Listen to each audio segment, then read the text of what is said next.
Bom, como nós estávamos falando antes do nosso intervalo, qual é, na verdade, o símbolo que eu utilizo para poder fazer o religare com a própria essência?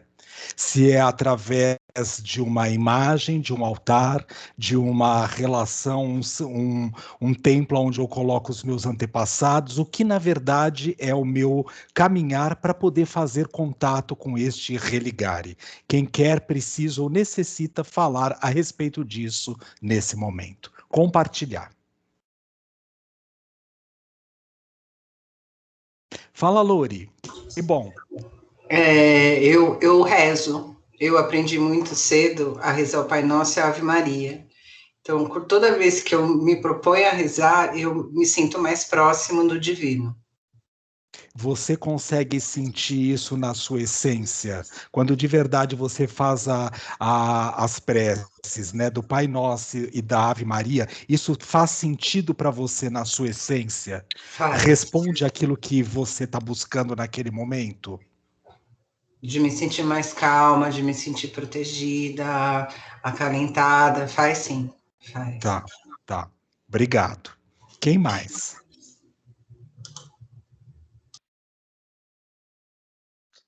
Eu Todo mundo. posso falar?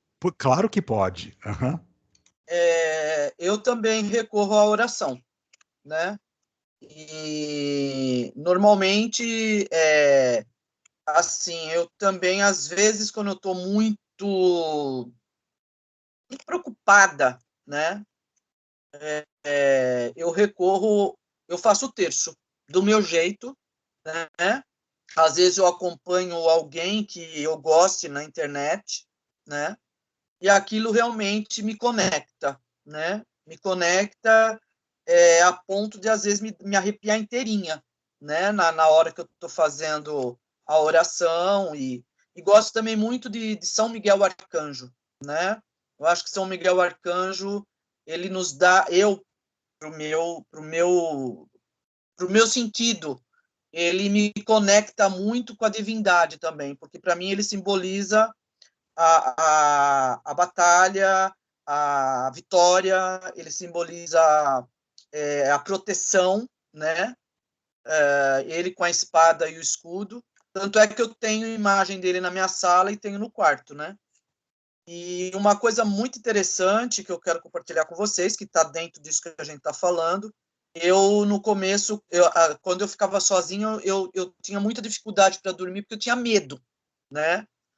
Não de assalto, nada, que eu moro em apartamento, é tudo tranquilo, mas era uma coisa assim, muito. Não andava no escuro, demorava para dormir. A partir do momento que eu comecei a me conectar com São Miguel Arcanjo, pedir a proteção dele, sumiu. Então, isso faz parte de. Isso, para mim, tem muita importância, né? E a sua maneira de fazer conexão, Rita, com Miguel Arcanjo, como é? Você tem uma imagem dele, você usa uma oração, como é feita essa reconexão? Na verdade, assim, eu tenho a imagem, mas, assim, para mim, me conectar com ele, eu tenho uma oração, né? Eu fui uma vez numa igreja lá em Minas, e eu peguei uma oração que o pessoal deixa, né? E é muito forte a oração. Então, eu pego essa oração quando eu estou, assim, muito preocupada, eu faço ela e eu vou me arrepiando inteira, né? Então, São Miguel Arcanjo é um anjo, eu gosto muito dele. Na verdade, ele é um arcanjo, né? Ele é o anjo, segundo as tradições, o mais próximo de Deus, né? Então, ele é quem comanda o exército celestial, vamos dizer assim, né? Tá. E desde cedo eu tenho muita admiração por esse anjo e teve uma sincronicidade até eu chegar nessa conexão com ele mesmo, né? Então eu gosto muito desse anjo, ele me dá força. Que legal. Então é uma coisa que toca o seu sentir e o seu pensamento. Sim, sim, Perfeito. com certeza. Obrigado. Obrigado. Carla? Ai, gente, eu gosto muito dos decretos, que são orações, né? Tá uma barulheira aqui em casa. E eu gosto também das meditações. Então, antes de dormir, eu gosto muito de uma meditação que me leva, né, para um relaxamento. E gosto muito de conectar com Maria Madalena. Para mim, assim, essa energia de Maria Madalena, Mãe Maria, está muito presente. Né? E a natureza, acho que de um ano para cá, desde que a pandemia chegou, a natureza parece que ela realmente serve como um elemento de reconexão para mim. Então, é o mato, a cachoeira, o vento, o fogo, todos eles. Então, me reconecta muito. E é uma possibilidade de você se sentir integrada com esses elementos, com a natureza, e essa natureza, esses elementos em mim, ou de alguma forma, como é essa reconexão? Desculpe. Não, acho que é de fazer parte do todo mesmo, né? Porque acho que minha percepção de onde eu estou e do que eu estou vivendo muda quando eu estou em contato com esses elementos. É como se precisasse deles para eu estar completa. Para mim é como se eu me sentisse, eu estou num momento em que eu me sinto muito plena comigo, de posse da minha luz e da minha sombra, mas com consciência em tudo. E isso me deixa muito bem, sabe? Ter consciência de tudo, porque faz com que eu me sinta pronta para o que precisa, né? Não é tá perfeita, não, é só eu sei o que eu sou. Eu tô aqui. Então, o que eu preciso agora? E aí e esses elementos me trazem isso, sabe? É bem gostoso isso, assim, bem forte.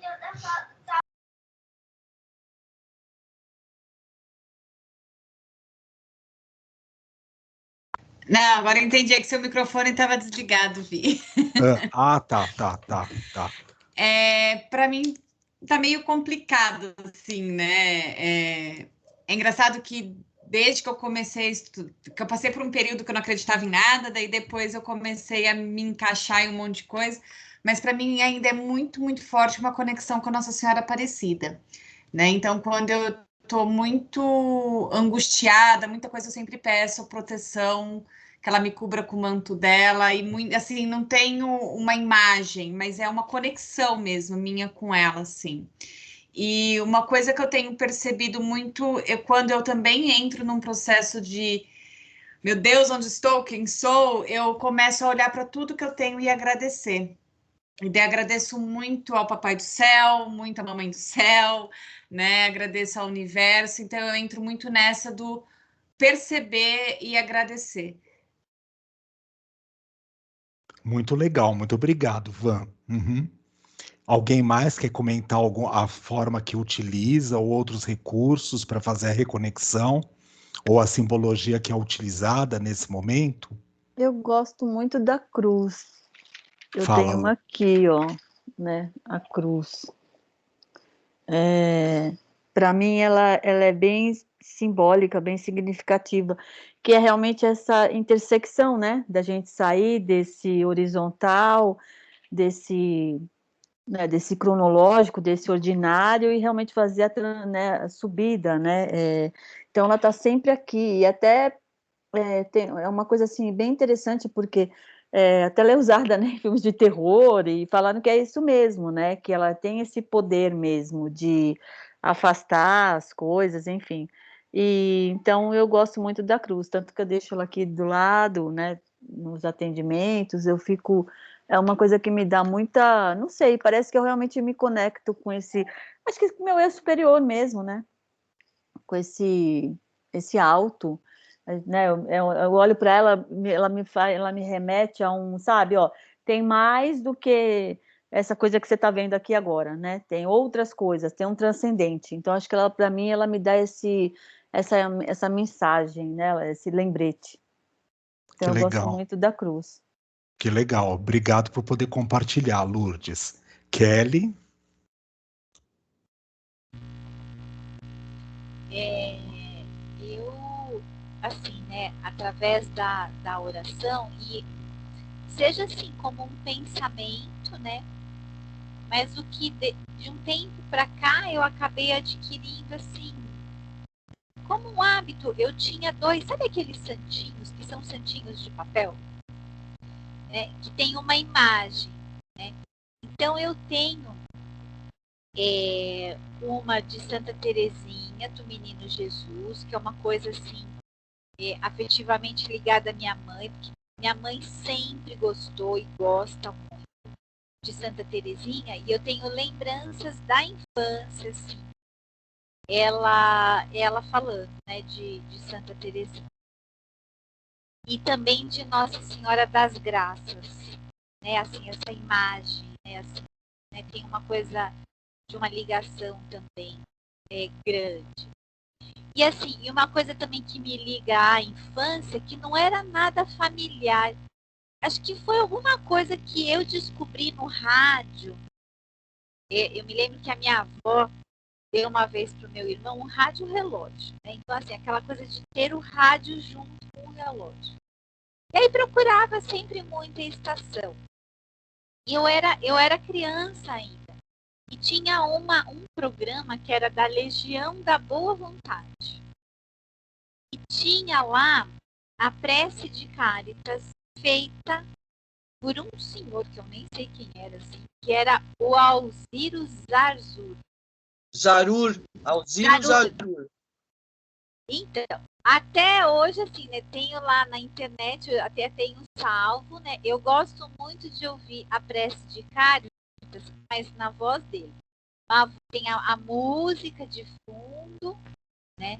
E aquilo é muito bom, assim, para mim. Já ouvi a prece de Cáritas com outras vozes, mas parece que com ele, com aquela música de fundo, é especial. Então, assim, me traz eu sinto, assim, essa conexão que traz também, sei lá, com a minha infância, que eu acho que começou a ser um exercício de fé também, né? De início, né? Algo Kelly, que tava... põe no grupo depois, por favor. Ah, tá bom, põe sim. Né? Então é isso, né? É isso que me conecta. Que legal, Kelly. Obrigado por poder compartilhar, tá? Rita? A Rita, Rita Murilo. Não, eu só quero perguntar uma coisa, só retificando um negócio, Vitor. Você mencionou um filme, né? Não é Horizonte Perdido, Vitor? Acho que é Horizonte Perdido, acho que é isso mesmo, isso. É em preto e branco? Tá em preto e branco? Eu assisti no cinema colorido. Não sei se ele... Mas é um filme muito interessante mesmo. Eles caem num lugar onde ninguém envelhece. Isso. É Horizonte Perdido. Então, pronto. É esse. Obrigado, viu, Rita? Que bom poder ter resgatado isso. É esse o filme que, na verdade, trabalha essa questão. Como também a gente já brincou um pouco na questão do Cocum, né? Assim, a gente já trouxe um pouco essa simbologia, esse elemento, quando a gente trabalhou o filme Cocum. Mas para poder pensar isso, esse lugar de paz, de tranquilidade, de uma falsa, entre aspas, harmonia nesse sentido, para poder brincar com essa questão desse imaginal na chance do eu vou ganhar de fora e vou fazer pouco trabalho para poder estar nesse local. Mas é esse mesmo. Obrigado, viu? Se for ele, eu achei completo no YouTube. Ai, que bom. Então, depois que a gente acabar tudo, tá? Aí, assim, a gente pensa na possibilidade para poder publicar, porque para outra semana a gente já tem um trabalho agendado. Tá, mas de qualquer maneira eu vou passar só para você ver se é, porque eu não conheço. Tá bom, obrigado, Van. Obrigadão, tá? Carla? É só uma lembrança que hoje eu conheci um Pai Nosso que fala assim: Pai Nosso que estais nas flores e no canto dos pássaros e no coração. Gente, é tão lindo. É um Pai Nosso da natureza. Eu apaixonei. Foi hoje de manhã lá no parque que eu conheci. Então eu coloquei no grupo para vocês conhecerem, porque é lindíssimo. Que legal. Obrigado por poder compartilhar conosco também. Kelly, você quer falar alguma outra coisa antes da Rita? Não? Tá. Rita? A Carla trouxe esse Pai Nosso e me ocorreu uma outra coisa, que até as orações estão mudando de consciência. Tem um cara que eu sigo, ele chama Juliano César, né? E ele fala muito da fraternidade branca, ele fala sobre ufologia, e ele fala sobre a expansão de consciência. Então, ele trouxe o Pai Nosso, né? E ele falou, gente, o Pai Nosso e a Ave Maria, segundo canalizações, Nossa Senhora já falou que essa Ave Maria que tem hoje, ela está obsoleta. Então, ela mudou o final da Ave Maria, né? Então, você vê que até isso está entrando numa mudança de consciência e numa expansão de consciência, né? É muito interessante isso daí. E é uma Ave Maria muito bonita também. Coloca depois disponível, se você puder, no grupo. Eu vou tentar achar. Tá? Legal, legal. Obrigado, Rita. Imagina. Quem mais? Alguém tem mais alguma coisa para falar sobre simbologia? Lori, você quer comentar alguma coisa, Lori? Desculpe. Quero sim. Por favor. A Lourdes mostrou que ela tem esse contato maior com a cruz, né? Principalmente nos atendimentos. Curiosamente, nos atendimentos, principalmente na minha sala mesmo, né? Que eu montei, o que me deixa muito tranquila e assim, eu me sinto protegida são os mandalas. Eu tenho mandala na sala inteira, na porta do banheiro, numa das paredes. Então, isso, para mim, parece que forma uma egrégora ali que, sabe, eu me sinto recarregada. Observa como tudo, que legal poder perceber isso, né, Lori? Nenhuma predileção para isto ou para aquilo, mas assim, como cada uma das manifestações representa a importância e o significado, né, assim, que aquele significante tem para gente, que aquele símbolo tem para gente.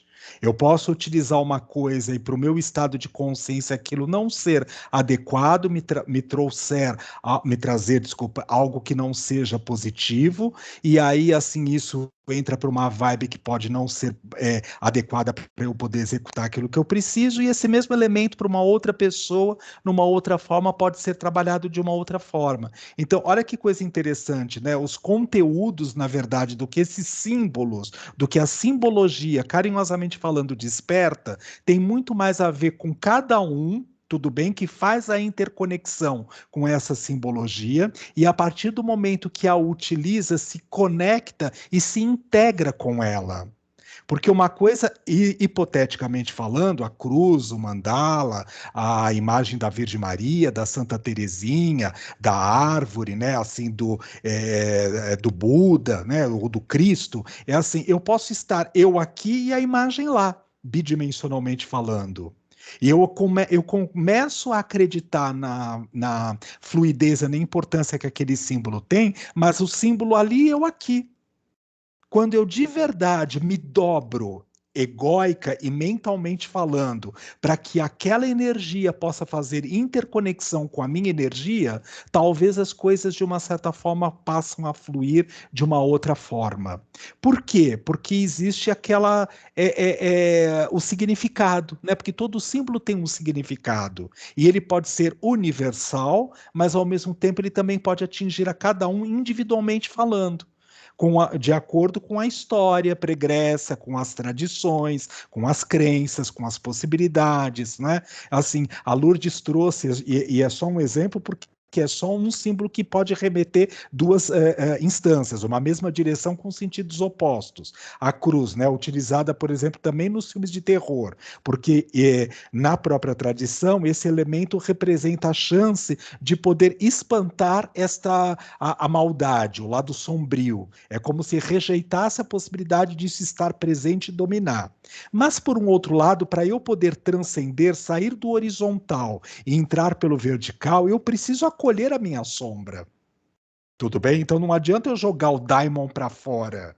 Eu posso jogar o daimon, aquele que é o externo, mas eu preciso perceber qual é o daimon que existe dentro de mim, como a Rita Murilo falou, como a própria Kelly também trouxe, a Carla também falou bastante a respeito disso hoje, a Lourdes, a Vanessa, nessa questão, qual é a parte sombria que está aqui dentro do meu ser, que de alguma maneira faz com que eu esteja conectado com aquela imagem.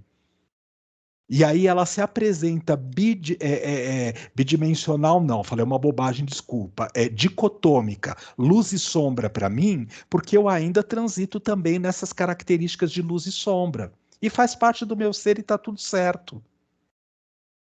Quando a gente olha, por exemplo, hipoteticamente falando, para poder ir para outros elementos, a estátua do Buda, ele também foi atentado, carinhosamente falando, no seu período lá onde ele estava fazendo o tempo de meditação dele, para poder atingir o estado búdico. Com as manifestações de Maya, como a tradição deles hinduísta colocava, que era a ilusão, o que a mente é capaz de poder produzir, e de uma certa forma mantinha preso naquele estado de consciência que permite a manifestação apenas dos aspectos egóicos ou ególatras. A Rita Morilla também falou a respeito disso hoje, nessa questão que muitas vezes a gente pode também utilizar o símbolo de uma maneira, como se fala, ilusória. Por quê? Porque ao invés de eu utilizar aquele elemento para poder trabalhar a caminho da luz, eu continuo construindo trevas, hipoteticamente falando. Então, quando eu estou fazendo uso dessas possibilidades, esses elementos estão dentro de mim. E aquele símbolo ele pode servir tanto para uma questão como para outra. A própria cruz suástica, né, se nós pararmos e observarmos, ela foi colocada numa outra forma de girar, né, no sentido antagônico, com as suas asas, as suas terminais, vamos dizer assim, que dá a impressão de fazer um movimento horário ou anti-horário, exatamente para poder produzir um sentido contrário do que aquela direção colocava. Essa semana, num atendimento online também, um cliente que também segue essa linha da tradição cristã e uma filosofia espírita, ele questionou uma coisa importante que era assim, mas espera, o que será que de verdade desses elementos com os quais nós estamos entrando em contato, eles possibilitam a possibilidade da transcendência? A gente brincou e falou uma coisa que assim, tudo não está dentro do nosso ser. Se isso existe aqui dentro, eu vou utilizar aquele elemento daquela forma. Eu tenho uma faca. A faca pode servir para eu cortar o pão ou pode servir para eu agredir alguém. Eu posso pegar um avião e jogar numa guerra, por exemplo, contra os ditos inimigos, ou soltar as bombas ali, ou eu posso me transportar de um local a outro para poder salvar uma outra pessoa que esteja num outro local do continente, por exemplo. Então, tudo depende da maneira como nós lidamos com essa simbologia. E aí voltamos para o início da nossa discussão da tarde de hoje. Pera um pouquinho, o que adianta de uma certa forma eu ter todo esse conhecimento, esse cabedal, e eu querer que a transformação ainda continue acontecendo do externo, para eu me apoderar destas ferramentas. Eu posso me apoderar dessas ferramentas, mas eu preciso começar a me empoderar delas também. E como eu faço isso? Na prática. E na prática é segundo a segundo, minuto a minuto, hora a hora, dia a dia, assim sucessivamente falando. Por quê? Porque nós temos a chance de poder ir treinando essa sementinha, esse germe que habita o nosso ser, para fazer com que essa verdadeira habilidade se torne nesse estado búdico, crístico, sátori, nirvânico e assim sucessivamente falando, do qual o próprio Roberto Crema propõe, que diz que o único caminho, né, nesse estado de consciência pelas tradições é através dos anjos. Porque os anjos são aqueles que, como a Rita Morilo colocou com muita sabedoria, os arcanjos, em específico São Miguel, é assim, né? Eles estão muito próximos à possibilidade de Deus. Então, assim, quando eu faço a conexão com estes arcanjos, com esses serafins, com os querubins, etc e tal, eu vou tendo a possibilidade de poder me reconectar mais facilmente a Deus. Se não nos é permitido ainda a chance de poder fazer a conexão direto com o Uno, o que impede? Talvez o nosso ego, a nossa crença, o estado de consciência que nós vivenciamos aqui agora. É isso que, de alguma maneira, nos impossibilita a chance de poder fazer a conexão direto com aquilo que está. Por que estamos falando a respeito disso? Porque alguns episódios lá atrás, no início das nossas gravações, dessas conversas, dessas reuniões online que começaram a acontecer por conta do momento pandêmico que nós estamos vivendo, tinha uma questão que é assim, por que a gente precisa do símbolo? Por que eu preciso daquela imagem? Lembra que eu questionava muito isso? Por que eu preciso de um Jesus? Por que eu preciso de um Buda para poder chegar na consciência unitiva? Por que eu preciso de um anjo da guarda? Porque o estado de consciência que eu me encontro aqui agora só permite isso. E isso não é um fator limitante. Pode ser limitante se eu falar, nossa, eu não consigo contato direto com o Pai. Eu e o Pai somos uno. Eu não consigo isso ainda nesse momento. E aí eu me coloco, egoicamente falando, numa estrutura que não consigo seguir as tradições das quais eu preciso estar envolvido nesse momento, por conta da sincronia do estado de consciência que eu vivo, e aí eu fico preso nesse estado ilusório. E ao invés de utilizar do imaginário, ao invés de utilizar do encontro imaginal, eu fico no processo ilusão. Van, você quer falar alguma coisa? Desculpe. Vi, quando você fala a questão dos anjos, me remeteu muito a muitos anos atrás. Eu fui para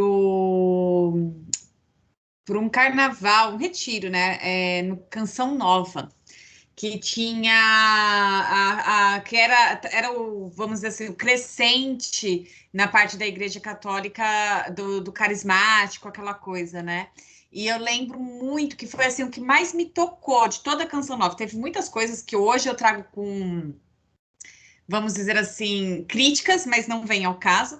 Mas o que muito me tocou é um momento onde a gente falava com os anjos e a gente se liberava, vamos dizer assim, para trazer a fala dos anjos, a linguagem dos anjos. Né? E eu nunca tinha passado, até agora mencionando, me arrepio todinha, assim. Eu nunca tinha passado por aquilo. E eu estava num processo de desacreditar também da Igreja Católica. Aliás, durante várias etapas da minha vida, eu tive essa questão, né? E ali, naquele momento onde teve essa conexão com os anjos, foi onde eu mais me senti pertencente, talvez. Né? Então, na hora que você falou, me veio muito forte isso, né? Que a própria Igreja Católica, ela tem esse braço, vamos dizer, que talvez seja para trazer os jovens mais perto, mais de sentir, não sei, né? Mas é essa linguagem dos anjos. Você falou uma outra coisa que chamou a atenção nesse momento, antes da Lori falar de novo, que é uma coisa que é assim, pertencer.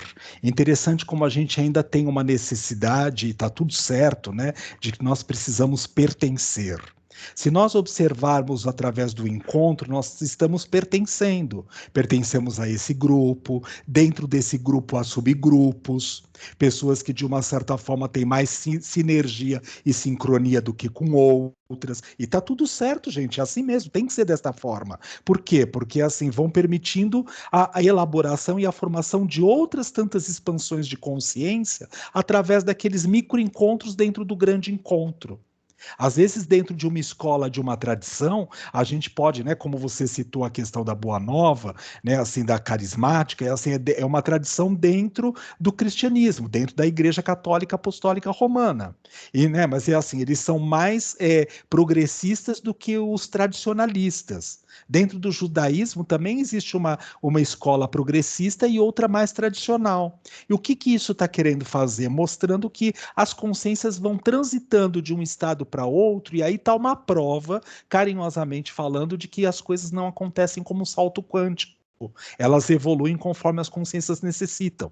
E o fato desse pertencimento, para a gente poder voltar e fechar essa questão e a Lori poder dizer aquilo que ela precisa. É exatamente nós observarmos essa questão do seguinte, por que nós temos que estar conectados com pessoas que nos estimulam a possibilidade de destravar aquilo que de verdade nós pensamos, sentimos e como agimos. Nós só nos encontramos nessa chance com os iguais, e os iguais também atraem os opostos, porque luz e sombra continuam caminhando junto.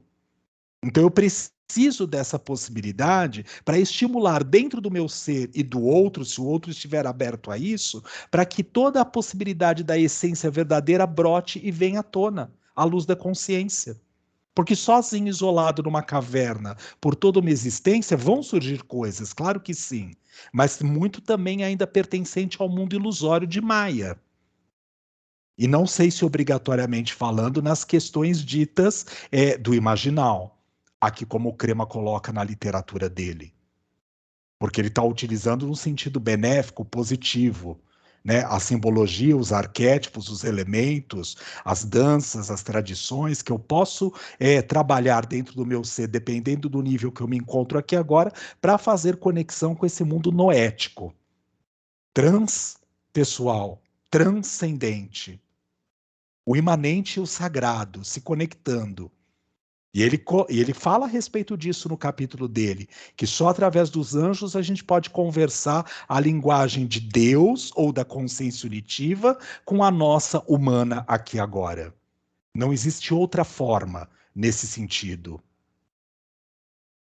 Agora eu vou fazer uma pausa para o comercial no bom sentido da palavra. Aí já está incrustado na leitura das sublinhas, daquilo que não está declarado, mas está nas entrelinhas, de que ele segue uma filosofia, uma tradição, aonde chegaremos a anjo.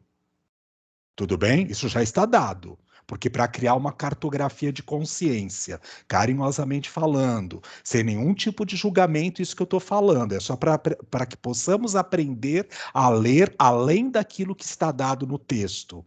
Onde eu vou de persona, de ego, de persona, a angelitude, significa que, de uma certa forma, o meu caminho é chegar à angelitude. É isso que está dado.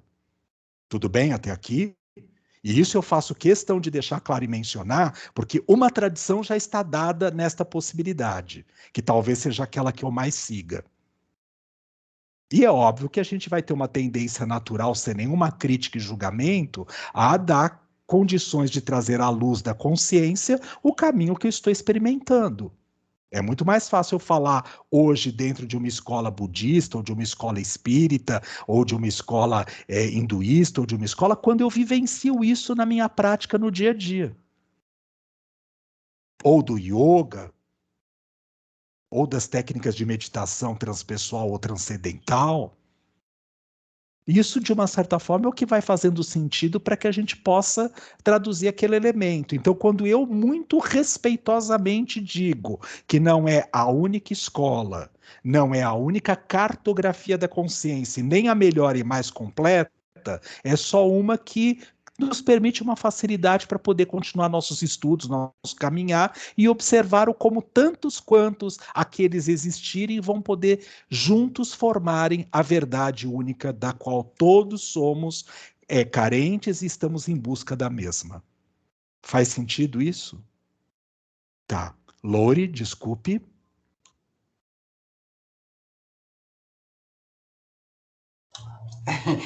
Eu não sei se cabe agora, eu queria compartilhar aquela situação que eu falei com você antes.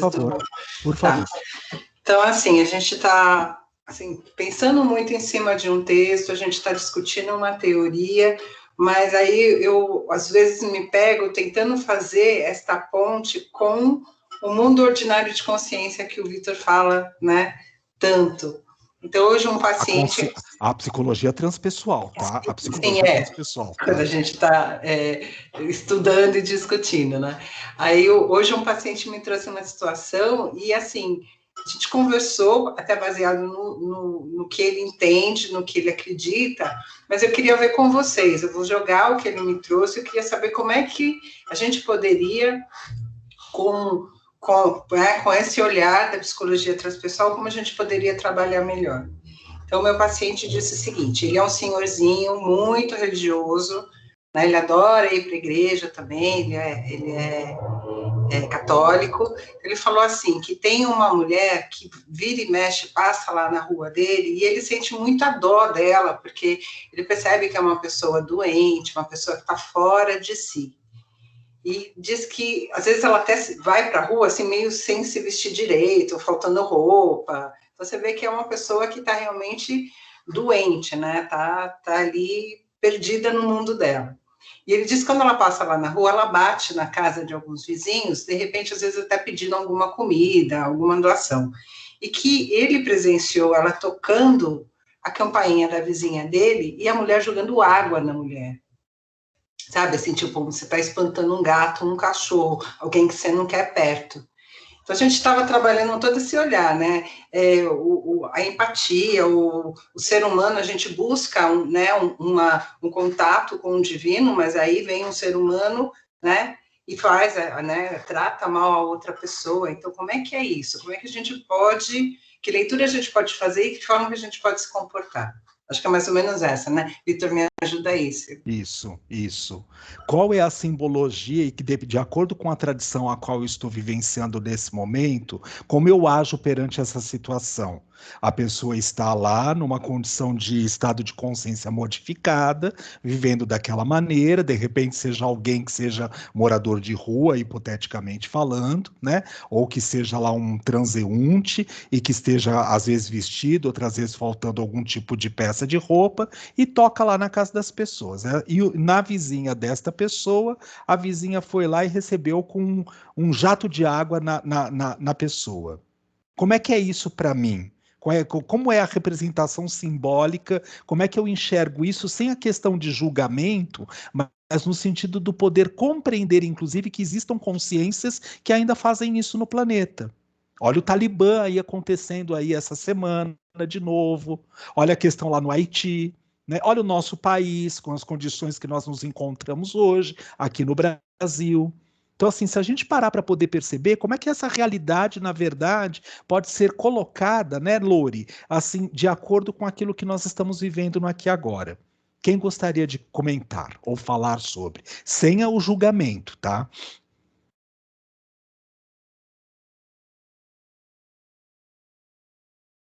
Como na prática eu uso essas ferramentas todas que nós estamos estudando teoricamente numa condição dessa? Eu só não entendi uma coisa. Como na prática eu ajudo o meu cliente, que é o senhorzinho que a Lori está falando. Não. Essa situação, a situação. O cliente só foi o exemplo. Como a história veio do cliente, eu falei, isso coloque assim mesmo, mas tá, então a gente está aqui na nossa casa e eu vejo uma mulher passando na rua e o meu vizinho aqui do lado, assim, na hora que ela está passando aqui, joga o esguicho na pessoa. Tá, e aí? De verdade, assim, como eu reagiria é outras coisas, né? Agora, o que eu penso, eu acolheria a senhora que foi banhada com a água, né? É lógico que não vou ser hipócrita que uma raiva existiria dentro de mim contra essa senhora que jogou, tipo de pensar em dar uma lição de moral, né? No sentido, quem é você para fazer isso e tal. Mas eu calaria essa raiva e tentaria ajudar a senhora que levou banho de mangueira de água. Que mais? Eu queria entender um pouco melhor, que eu não entendi aqui, que vai ter a ver com isso, tá? O literal como metáfora do imaginal. Queria que você Fale um pouco a respeito disso. Então, eu queria saber, assim... Tem a ver com o mapa e a representação do local. Tem a ver com a possibilidade da questão de eu vou fazer uma cartografia do local onde você mora, do seu condomínio, do seu bairro. Aquela carta geográfica, geológica, parará, etc. Ela é o real? Ela é o lugar que você mora? Não. Ela é uma representação simbólica. Quando eu pego a cruz, de uma certa forma, ela é a transcendência? Não. Ela é a ligação do imanente com o sagrado? Não. Ela é a representação simbólica que me leva à possibilidade de... Quando eu uso o mandala como uma ferramenta para poder me sentir protegida, o mandala tem poder? Não. É o poder que eu coloco no mandala que ali eu encontro. Então, essa situação também não é uma representação simbólica de alguma coisa? Por favor, é isso então, que eu queria, né? Então vamos. Porque assim, que nem a Vanessa falou, eu acolheria a mulher que recebeu a água. Eu acho que assim, o ideal, né, seria olhar a cena como um todo, né? Nessa representação simbólica. O que está por detrás todo esse movimento, entendeu? Porque senão polariza de novo. Eu vou, porque tomo um partido, eu vou olhar a mulher que recebeu um ato agressivo, mas eu não olho a pessoa que cometeu o ato agressivo, né? O que está por detrás, né, dessa representação que vem e traz toda essa agressividade. E aí me vem aqui nessa coisa, né, de ver, né, que ele fala assim, quando você faz quando você faz namastê, ou quando você faz, né, o meu Deus, né, o meu ser interior mais profundo saúda o seu ser interior mais profundo, meu Deus interior, né, eu saúdo o seu Deus. A gente tem uma dificuldade muito grande em ver. A gente olha para as coisas, mas não vê. A gente olha com julgamento, a gente olha com aquilo, com as nossas crenças, conceitos, tal. Por isso que eu falei, olhar para essa cena e talvez ampliar essa visão, né? O que está acontecendo? Porque a gente, não é que está errado, mas a gente está muito acostumado a tomar partido, né? Eu preciso, então, ajudar essa pessoa que sofreu agressão. Então, é a mesma coisa, na direita, da esquerda. Eu tenho que ficar para a direita. Não, agora eu tenho que ficar para a esquerda. Né, e até a história mostrou, olha como a gente foi de um extremo para o outro, que, na verdade, foi a mesma coisa. Né? É tão extrema que ficou a mesma coisa. Só mudou os personagens, porque o enredo é o mesmo. Né? É incrível como não mudou nada, né? E como essa polarização não muda nada, você só reforça um lado. Enquanto eu estiver dizendo que eu sou melhor do que o outro, é guerra. Isso é onde se inicia qualquer guerra, tanto a pequena como a grande. É dizer, eu sou melhor que você. Pronto, acabou. Né? Então, assim, isso me chamou bem a atenção, nessa coisa essa dificuldade que a gente tem de olhar e ver, né? Porque é muito... eu não sei, é muito estranho, assim, eu não sei exatamente o que é isso, né? E nem como a gente pode mudar, mas como é difícil a gente olhar e ver as coisas de verdade. Então, assim, né, eu sugiro assim, que amplie mais o olhar, né? Por que houve essa conjuntura? Por que né, aquela história, por que foi bater na porta né, do seu paciente, do seu cliente, e não foi bater na porta do outro? Por que vai bater na porta de alguma pessoa que vai... Outra pessoa talvez agisse de outra forma, né? Acolhesse, sei lá, chamasse alguém, enfim. Né? Então, tem toda uma conjuntura, né? Tem toda uma... vai fazendo um mosaico, né? Que a gente acaba não conseguindo ver, a gente só olha as partes, né? É isso, me vem essa reflexão. Que legal isso, Lourdes, e tem uma coisa importante também no que você falou que fez eu pensar numa outra questão, que é assim, eu estou pronta para poder acolher a dor do outro, ou mesmo sentindo a raiva, como a Vanessa trouxe com muita verdade, porque sim, sentimos mesmo, talvez a gente queira esganar o pescocinho da pessoa que faz isso, mas eu também não sei se a pessoa estava em condições de poder atender aquele ser naquele momento, se ela não está se sentindo invadida, não sei há quantas vezes que essa pessoa vai lá e toca na casa dela, né, assim, para poder aborrecer, e ela está se sentindo aborrecida, que é o estado de consciência que ela se encontra. Então foi legal você poder fazer essa reflexão de que a gente olha de acordo com aquilo que teoricamente está mais dominante no nosso ser nesse momento, e aí é aquela técnica de projeção e introjeção, e você faz uma outra pergunta importante que é assim, como será que a gente conseguiria de alguma maneira passar a ver e deixar a enxergar, né? E assim deixar de ver apenas. Eu vou enxergar no sentido além da própria condição daquilo que está dado. E eu não vou me envolver com essa situação. É reconhecendo, em primeiro lugar, esta raiva, aproveitando o que a Vanessa trouxe. Porque a raiva, ela esconde um medo. Ela é uma tentativa de poder dizer assim, ó, tem alguma coisa aqui dentro de mim que também me causa uma dor. E quando eu olho isso projetado lá na relação do outro, da senhora que foi bater na casa da vizinha e a mulher que foi lá e jogou com esguicho hipotético, porque a Loremi não falou que tinha sido esguicho, lá com uma água na pessoa, que eu que estou aumentando a história, tá? Então é assim, né? Porque talvez eu pegasse a mangueira toda da VAP e jogasse lá na pessoa, por isso que eu estou brincando assim. Então assim, e começasse a questionar, será que não é isso que eu nego no meu ser? E talvez eu não fizesse isso com aquela pessoa específica que está passando na rua naquele momento.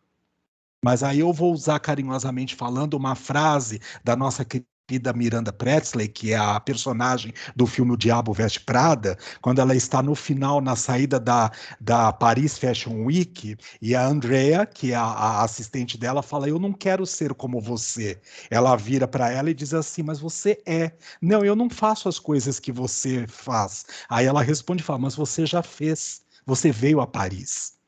Então, assim, mesmo que dominado pelo que o outro, de uma certa forma, nos aspas, obriga a ter que agir, nós sempre temos a condição de dizer: você pode me matar, mas eu não vou fazer. Mas a gente não quer, né? Então a gente se vende, tudo na nossa vida tem um preço, inclusive a nossa moral. Ela tem um preço. E o preço não precisa ser obrigatoriamente monetário no sentido, né, valor espécie moeda. Ela pode ter essa questão. Bom, se a minha integridade estiver ameaçada nesse momento, eu posso vender sim a alma para o diabo, por que não? Então a moral não está totalmente formatada, equilibrada e centrada na essência. E isso não é apontar o dedo para ninguém, é nós nos observarmos com isso que você está falando. Então a raiva, carinhosamente falando, que eu também sinto muito, tá, Van? Então não tô falando de você, eu sou bastante raivoso, tá? É assim, ainda é poder pensar uma coisa que é assim: esta raiva encobre o medo, porque talvez não naquela característica ou situação específica eu já tenha agido assim. Mas eu já fiz outras tantas coisas que eu não estou afim de olhar agora e enxergar no meu conteúdo consciente e inconsciente, que talvez sejam até piores do que pegar a mangueira e jogar na pessoa que está indo ali tocar na minha porta. Tudo bem até aqui? Bom, levantamos as mãos e aí eu fui vendo. Fala, Van. Né, que eu queria falar uma coisa desse que a Lourdes falou, e completando com o que você falou agora, quando a Lourdes fala: por que temos que ser melhor que o outro, né? E foi exatamente isso que eu fiz. Olha, eu vou acolher, você jogou água, mas eu vou acolher, eu sou melhor que você. E esse eu sou melhor que você vem porque eu já fiz isso que você fez, não com água, mas desrespeitando a tradição de uma pessoa. Porque quando eu morava em casa lá, quando eu era solteira, todo domingo batia a testemunha de Jeová na porta de casa. E às vezes me escondia, a gente fazia que não escutava, não sei o que. Teve um dia que eu falei: mãe, agora não vai bater mais. Na hora que bateram na porta e pediram para eu ir lá, eu falei: não, eu não acredito nisso, porque eu sou macumbeira. Nem sabia o que eu estava falando, né? Mas eu sabia que para eles isso é um absurdo. Então, assim, eu fui totalmente desrespeitosa com o que eles acreditavam. É jogar água, né? Só que eu joguei água lá atrás e agora eu quero acolher, porque eu sou melhor que você. Então, na hora que a Lourdes falou, eu falei: uau! O capuz entrou e ficou, né? Que nem o chapéu do Harry Potter. Para todos nós, porque a gente tem características nisso, né? Até falei isso porque, assim, nessa pandemia eu também quase me matei aqui, né? Porque você está aqui fazendo, né, trabalhando e tal, aí é um que põe música, é o outro que sai gritando, entendeu? Aí você tem vontade de sair e falar: meu Deus, cala a boca! Aí eu também caio nessa reflexão: mas por que, né, eu tenho o direito, né? Eu tenho que obrigar todo mundo a ficar quieto, entendeu? Então é complicado. Por isso que né, não foi assim. Foi um questionamento mesmo, né? Como fazer para a gente sair disso, né? Desse nosso lugar, desse pequeno, onde eu estou ou o que eu faço é o melhor do que o outro faz. É complicado isso, né? Ampliar esse olhar e mudar o jeito, né? Quebrar conceito, enfim, né? Do eu sou mais isso ou mais aquilo, sei lá eu, enfim. Mas é complicado mesmo, e é verdade. A gente consegue começar a pôr o pé nisso de, ok, né? Peraí, deixa eu ver que tem mais gente, todo mundo tem direito, depois que a gente realmente fez isso, porque senão não tem condições, né? Não vai saber mesmo como é. Isso aí. Rita Della Rocca.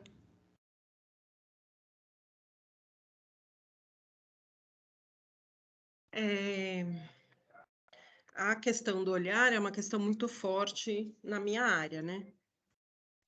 E fica muito claro, né, o quanto nós estamos, todos nós, né, aprisionados num olhar cristalizado, né?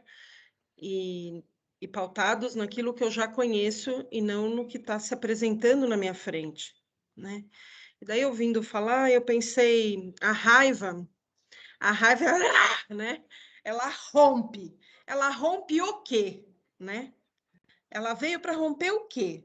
Né? Porque a raiva, o outro pode receber como uma agressão, mas ela não necessariamente é uma agressão, né? Ela é um rompimento, para mim, né? Aí eu fiquei, porque eu adorei, né? Aí eu pus assim, uma ação, né? Porque a gente sempre pensa, né? Qual que é a reação automática? Que a gente julga e fala, bom, agressor e agredido, né?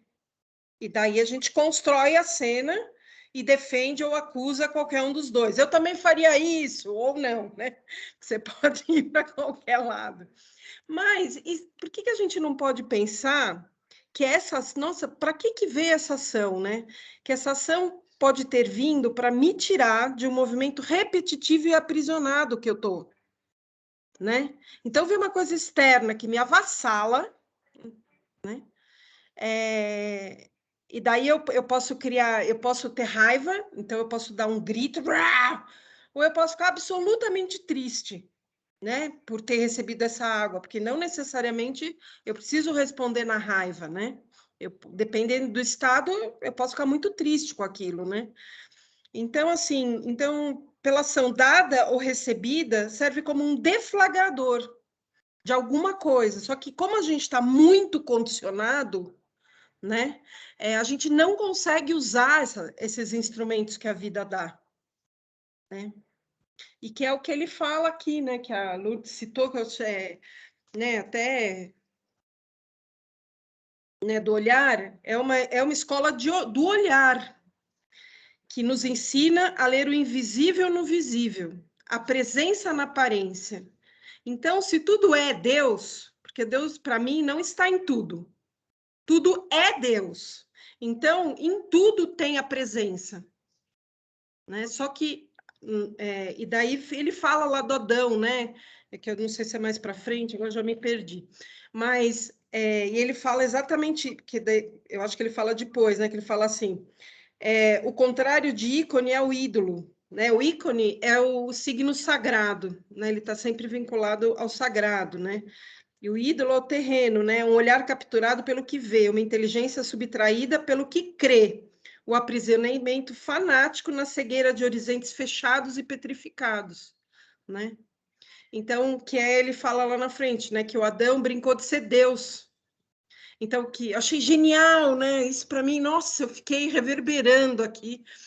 E que eu falei que as coisas vão nos contar o que elas são. E a gente faz exatamente ao contrário, né? A gente nomeia e cristaliza. Né? A gente nomeia e cristaliza.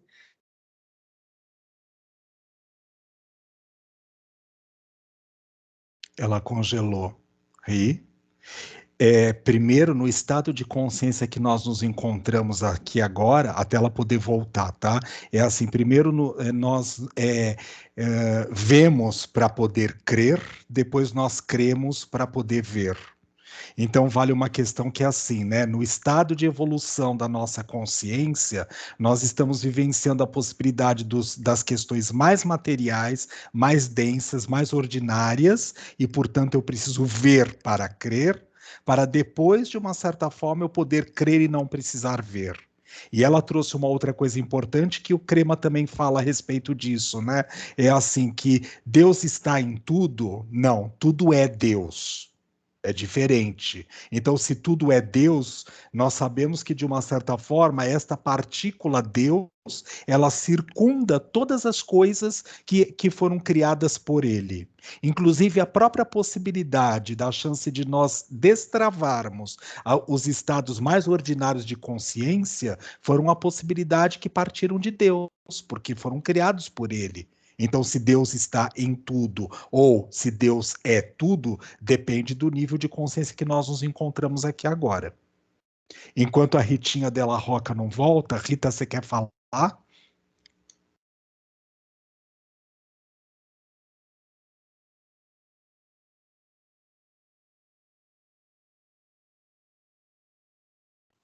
Liguei. Eu estou falando que é engraçado que ela falou de cristalizar e cristalizou, né? Parou. Mas pegando o gancho de tudo que vocês falaram e pautada nisso, quando a Lourdes falou sobre essa questão, né, de quando a gente olha, a gente às vezes acha que é melhor que o outro, e isso não vai crítica para ninguém, a gente faz isso normalmente, eu também faço, todo mundo faz, né?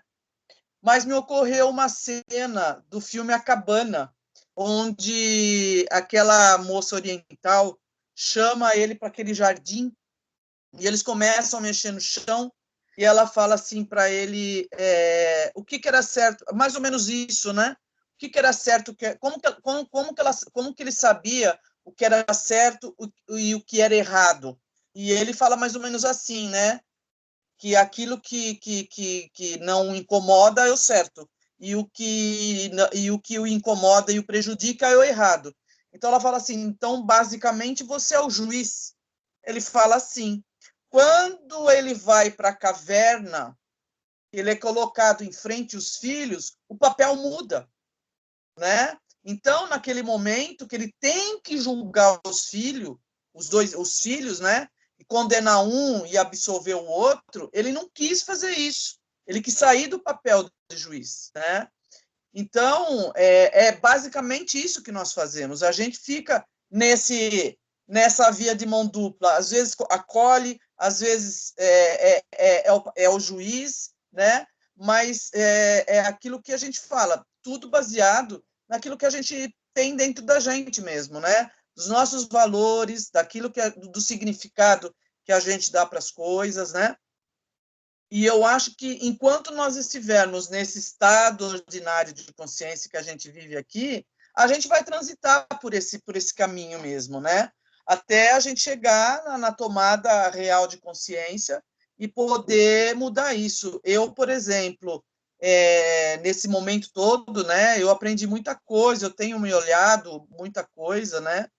E eu tô assim, fazendo um exercício comigo, porque é aquilo, a gente transita na raiva, a gente transita no acolher, a gente transita na raiva, daqui a pouco volta de novo, não é assim, e a gente fica transitando, porque eu acho que esse é o grande lance do nosso aprendizado como ser humano, é pensar que se o outro fez, eu também posso fazer, né? Não é o outro fez que eu vou condenar, que eu vou pôr no poste, que eu vou pôr no fogo, que nem fazia antigamente, né? Não, a gente fica com raiva, porque o nosso ego é que fica com raiva, né? É o nosso ego que não aceita determinadas situações, né? Porque a gente acha que não é merecedora disso, a gente acha, né? Mas se a gente fizer um balanço, nós temos responsabilidade nas coisas que acontecem também, né? E não é só assim, o outro fez, é pensar que assim, eu também posso fazer. Eu não faço porque não é do meu perfil, ou eu não tenho coragem de fazer, mas em pensamento a gente faz, só não coloca na prática, né? Então eu acho que aí que vem, de novo, tá? Não é criticando ninguém. Aí que vem a nossa hipocrisia como ser humano, né? De criticar o outro, achar que só o outro faz e que a gente, eu não sou capaz.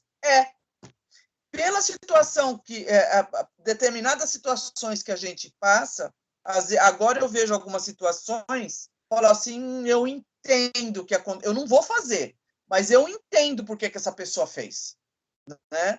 Então eu acho que tudo, as situações que vêm para a gente, como diz a minha amiga Lourdes, vem a serviço de alguma coisa, né? E vem a serviço da gente aprender que assim, estamos todos a caminho do aprendizado. Estamos todos no caminho de errar e acertar. E o que é o certo e o que é o errado? Né? Tem países que se o homem for para lá e não dormir com a mulher do dono da casa, é uma afronta. Né? Vai fazer isso aqui, o cara morre. Né? Então, eu acho que nós estamos realmente num caminho de crescimento, de aprendizado, de transformação, de lapidação, né? Que é esse que é o caminho até onde nós vamos chegar, se Deus quiser, a ser anjos. Legal isso, Rita, obrigado. Ritinha, a gente só deu prosseguimento porque ficou paralisado, tá tudo certo. Você quer completar outras coisas daquilo que você estava falando, por favor? E aí depois a Carla. Ai, gente, desculpa. Imagine. Como diz um amigo, só falta o nariz aqui, porque o resto tem tudo.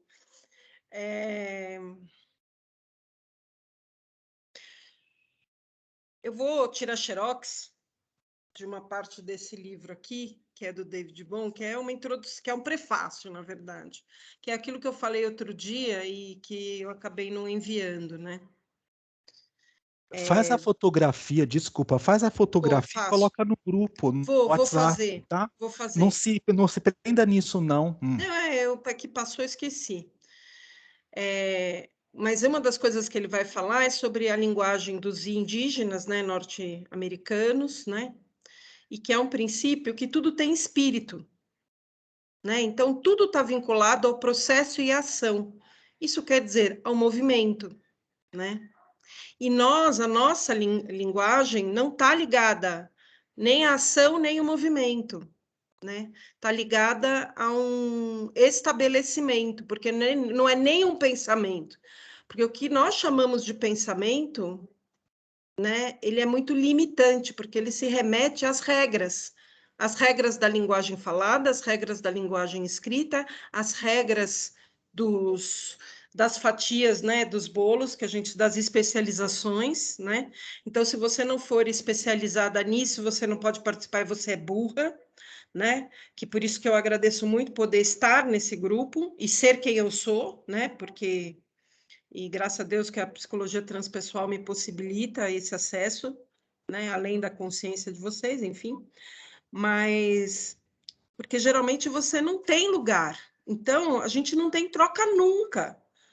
Porque eu preciso entender como você enxerga o mundo para que o seu modo de existência consiga fazer com que eu enxergue as coisas de uma outra maneira e amplie meu modo de ver. Né? Mas como nós vivemos uma sociedade muito cristalizada, né, o que não está no cristal não está em lugar nenhum. Está errado. Né? Claro que para todo mundo é mais fácil.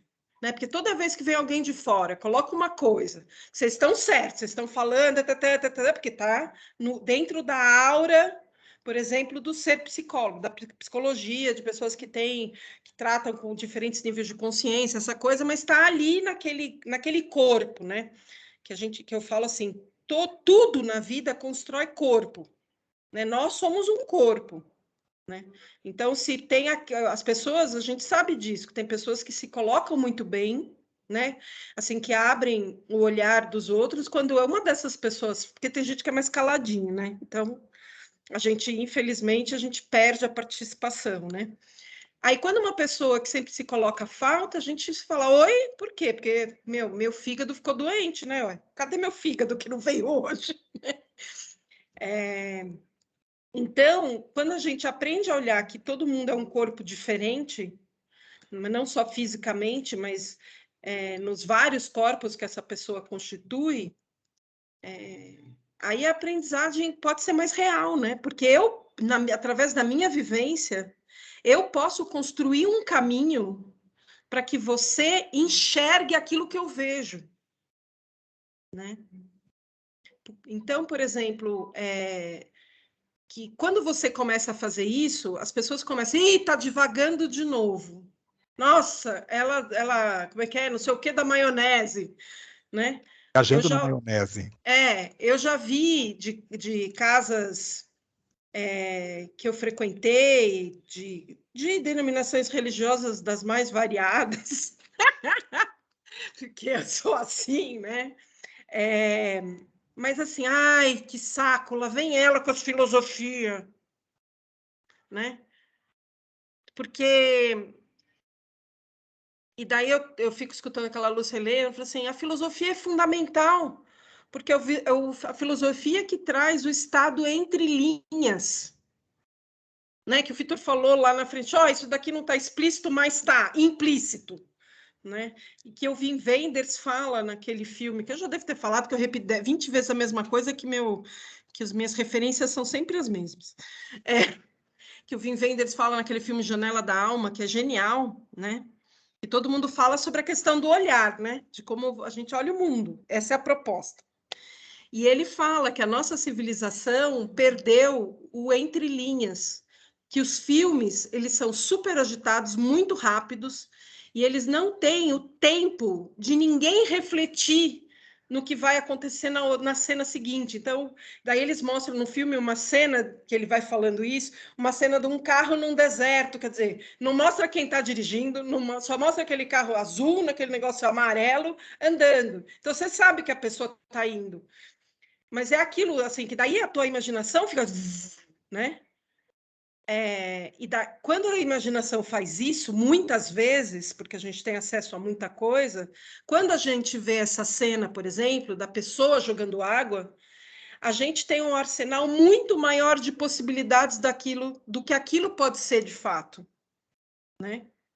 E daí talvez você esteja aberta a falar assim, o que você sentiu quando você recebeu essa água? Você está tudo bem? Daí você vira para a vizinha e fala, e aí, tá tudo bem? Precisa de ajuda? Né? Porque é uma agressão, né? Você tirou absolutamente o outro do estado que ele estava, encharcando ele, né?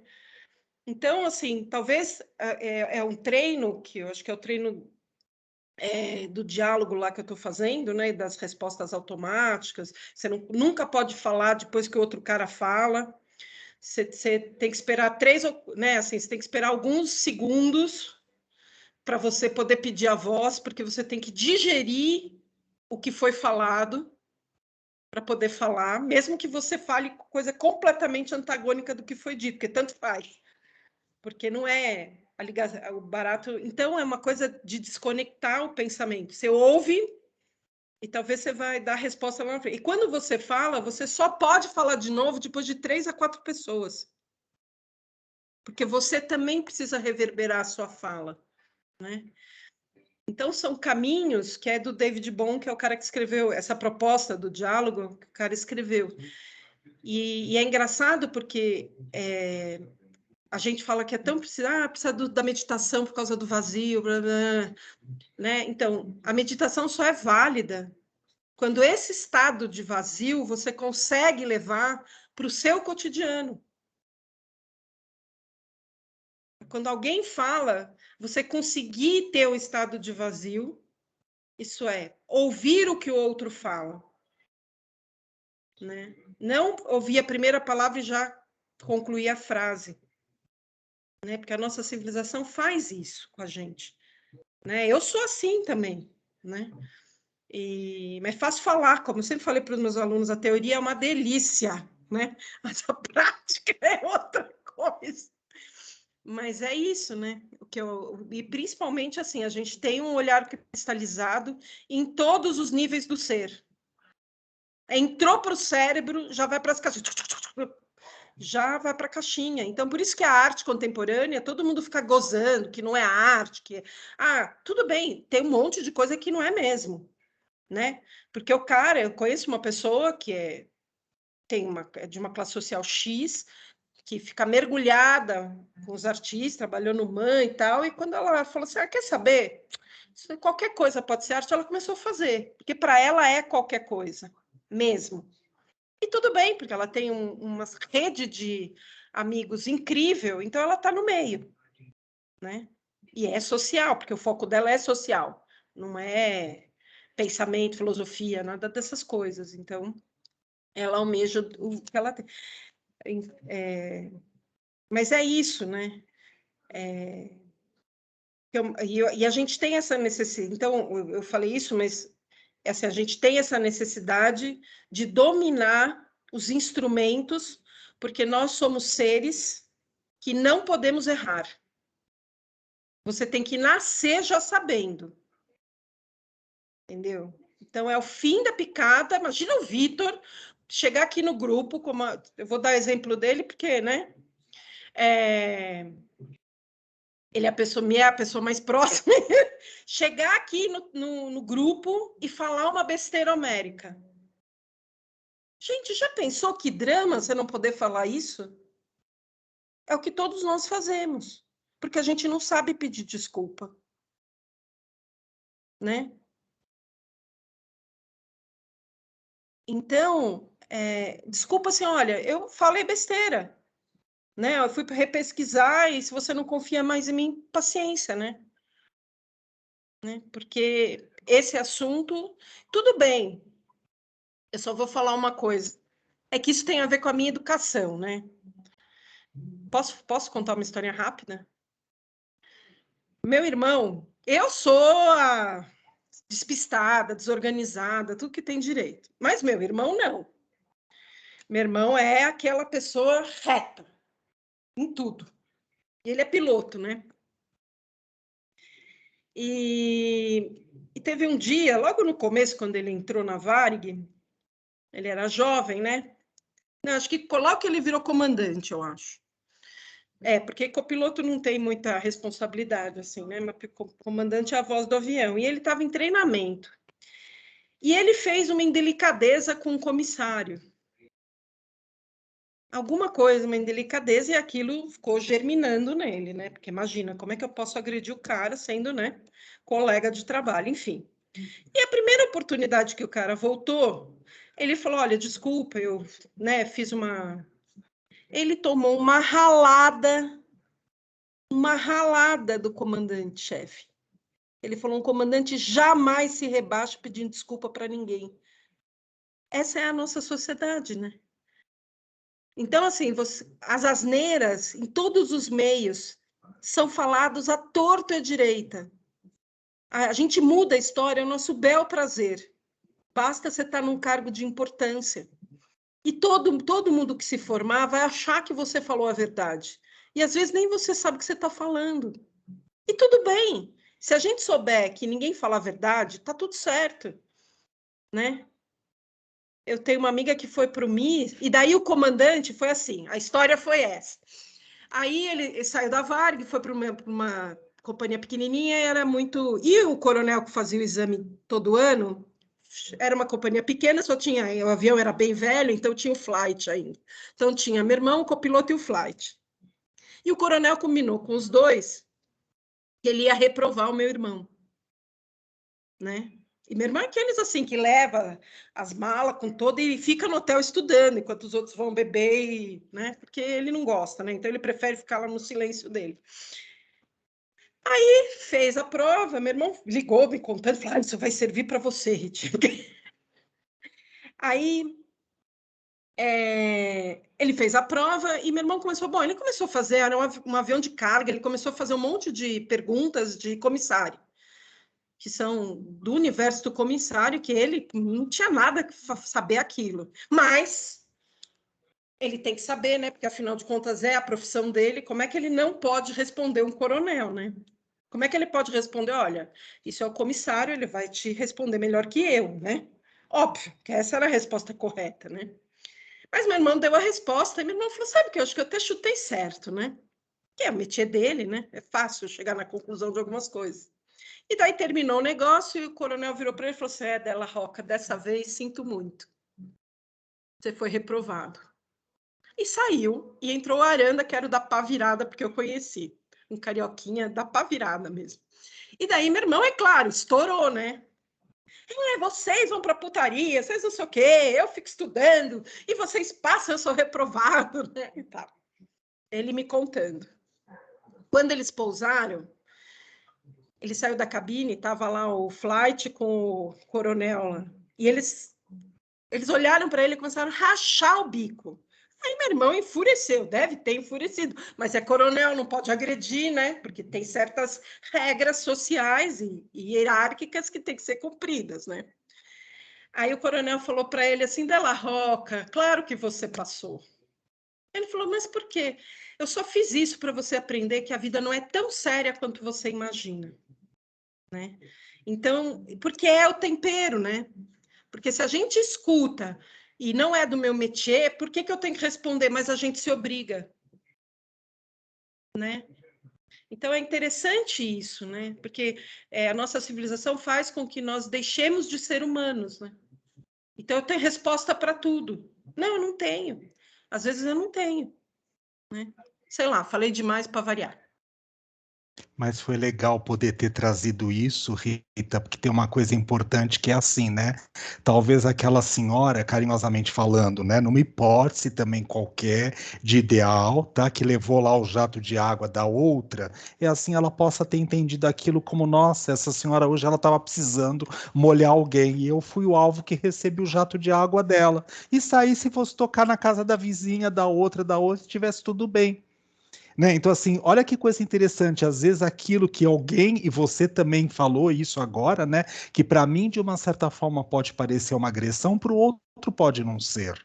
Você falou a respeito disso agora. A raiva, ela não obrigatoriamente tem que ser só uma força agressiva. Ela também pode representar e significar a possibilidade da maneira de eu transpor aquilo que o padrão e o local que eu estava. Por isso que eu vou utilizar a raiva como uma força energética para poder agredir. Ela está mal direcionada para esse estado de consciência que eu me encontro aqui agora. Não, só desculpa. Mas como a gente está cristalizado, quando eu tenho raiva, eu vou matar você, tá? Só para te avisar. Pode matar, tá tudo certo, tá? Tô brincando. Tá. Mas é importante a gente poder saber disso, porque assim, a mesma história lá da irmã Dulce, que vai pedir lá um donativo para poder criar as obras de caridade, e alguém cospe lá na mão dela. Ela fala, tá, o cuspe é para mim, agora, por favor, o senhor vai contribuir com quanto para minha obra assistencial? Ela não compra aquilo egoicamente falando, tá? Carla? Não mais? Tá. Rita, rapidinho. É só para ilustrar isso que a Rita falou do comandante, tudo para fechar o negócio, né? Que quando eu estava falando que a gente julga, mas a gente é capaz também. Tem um filme que eu assisti um dia, vou só contar mais ou menos o final. O cara estava sendo julgado porque ele tinha passado a vida toda sofrendo hoje o que a gente chama de bullying, né? Então ele passava na frente de um vizinho e o vizinho jogava uma ofensa, passava no outro dia, até que ele matou o cara. Aí ele foi para o julgamento.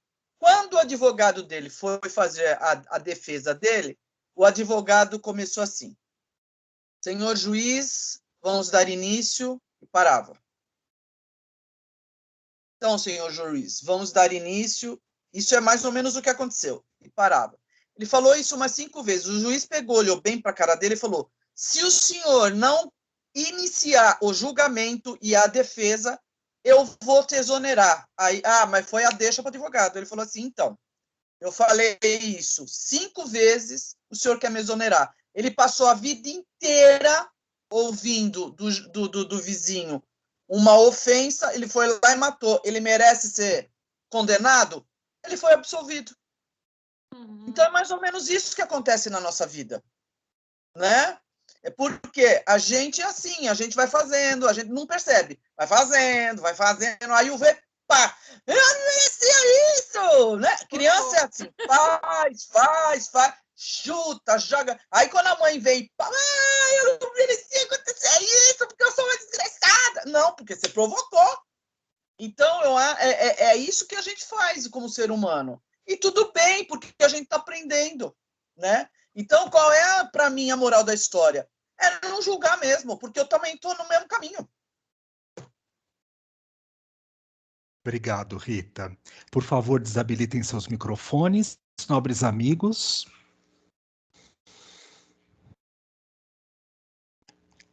Lembrando que eu sou causa e consequência de tudo que acontece na minha existência, eu sou causa e consequência de tudo o que acontece na minha existência.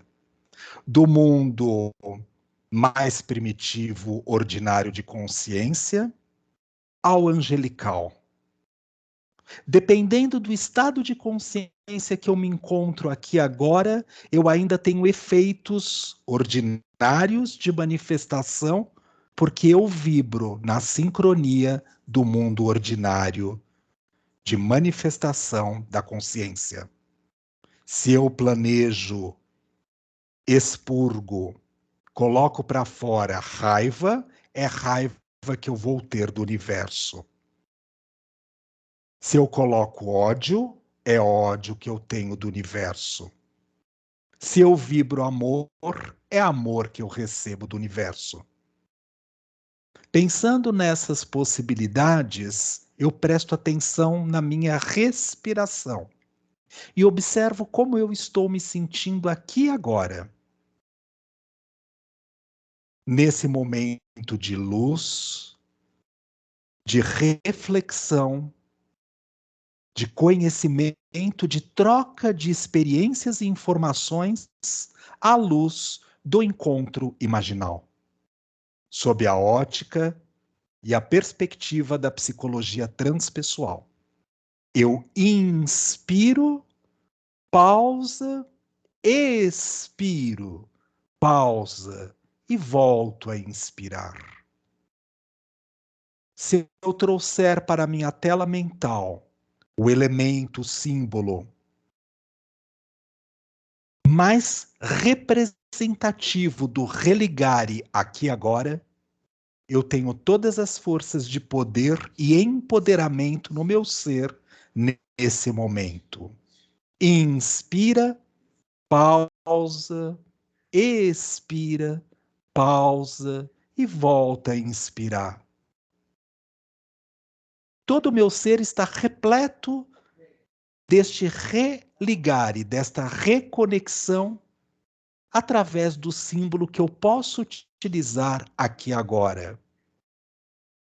Usando do imaginal para que eu consiga ascender as esferas e escalas superiores, modificadas, profundas da consciência. Inspirando, pausa, expirando, pausa e voltando a inspirar.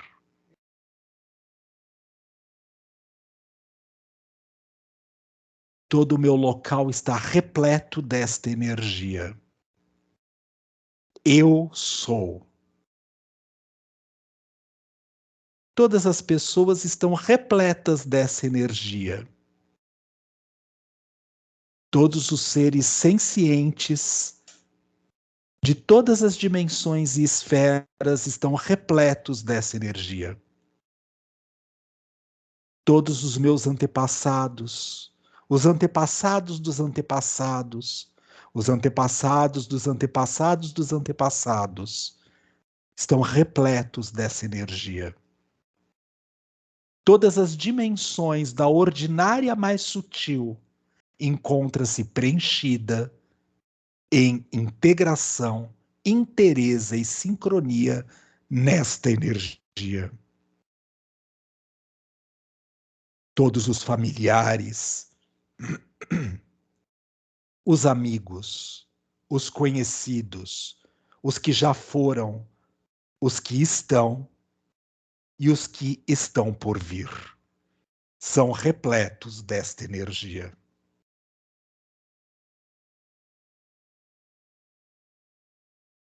Todos os níveis profundos de consciência e inconsciência, segundo as visões primeiras das tradições psicológicas, estão repletos dessa energia.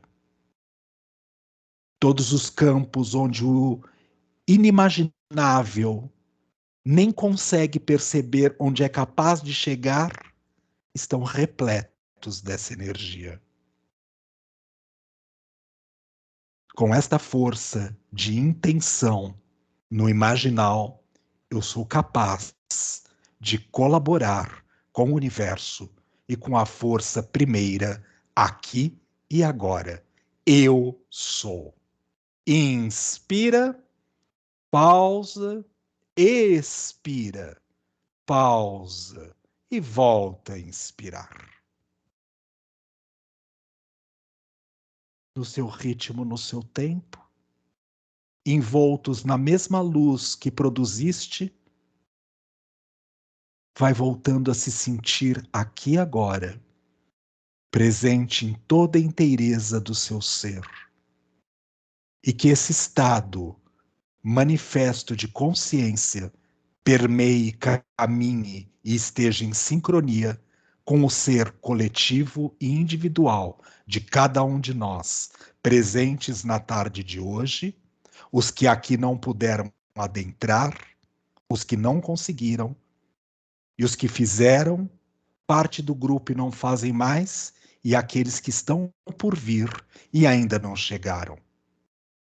Devagar, preste atenção no seu ser nesse momento. Que a luz e a sombra estejam preenchidas em toda a possibilidade da inteireza do eu sou, aqui agora. Devagar vai sentindo os seus corpos se encaixando no corpo físico,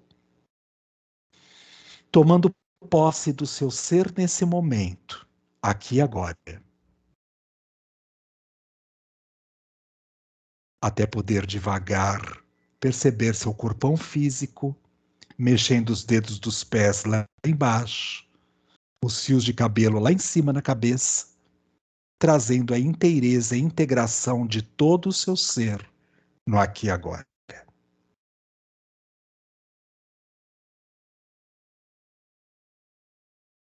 Lembrando, eu sou causa e consequência de tudo que eu faço, penso e sinto aqui e agora. E como copartícipe de todo o universo, eu tenho a possibilidade de manifestar aquilo que há de verdade em sincronia na minha essência, nos meus pensamentos, nos sentimentos e nas minhas ações. O encontro imaginal fica por aqui hoje. Semana que vem, vamos fazer uma reflexão a respeito de uma outra teoria sobre a consciência humana. E o Fernando veio dar o ar da graça, porque ele está aqui junto comigo hoje, chega mais perto da câmera, porque eu estou com uma tela de fundo, então você precisa se colocar bem visível ali para poder dar um oi, tá? Na verdade, ele é só um efeito holográfico, ele na verdade não está aqui, ele está lá na casa dele em São Paulo, né? E assim, mas graças ao avanço da tecnologia eu posso materializá-lo nesse efeito aqui agora, tá bom? Foi muito maravilhoso estar com vocês hoje. Bem imaginal, né, Vitor? Bem imaginal. Eu vou desabilitar a gravação, porque eu quero fazer um comentário com vocês. Então,